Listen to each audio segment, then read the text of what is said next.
channel, you guys. I'm glad you came back. This video is going to be a little bit awkward, a little bit weird. I'm still in the process of doing the Wiring Specialties harness, which thank you Wiring Specialties for going above and beyond with this harness. It is absolutely one of the best harnesses I probably could have got for this car. Nice.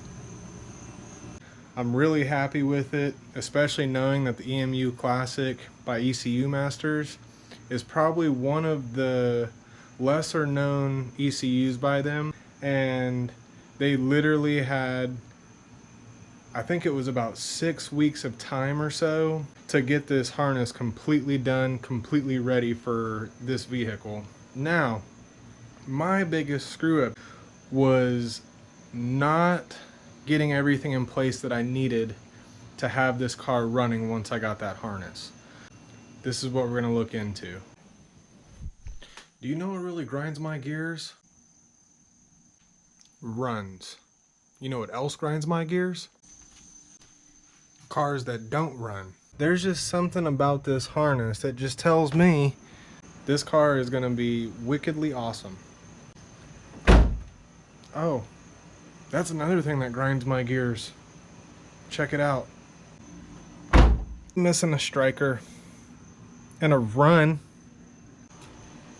but it doesn't actually run. A lot of the stuff that I've been trying to get done on this vehicle has taken me 3 times the amount of time that I expected it to take me. Sorry, I gotta wet the old whistle. The biggest thing I know that you guys have been waiting on is my Bury Wide 326 power over fenders, which I am actually at week 10. It was supposed to be 4 to 8 week lead times. It still has not moved from the Japan export. The second thing was I went to a coil on plug conversion for the KA24, which a lot of people hate it, a lot of people like it. I guess it really just depends. I'm an OCD person already to begin with, so to be able to push that one step further is perfect. Money makes this build work.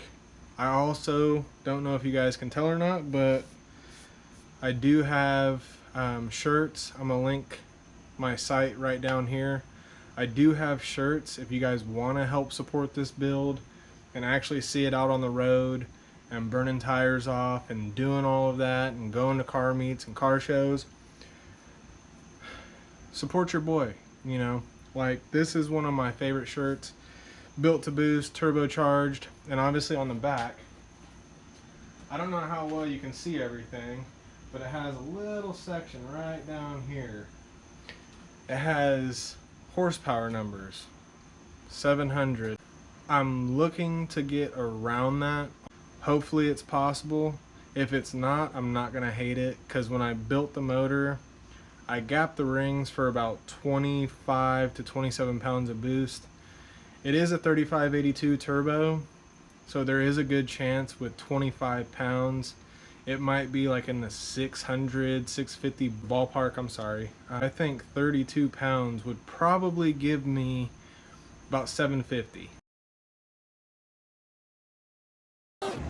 Now you storming out my house in the middle of the night. I'm trying to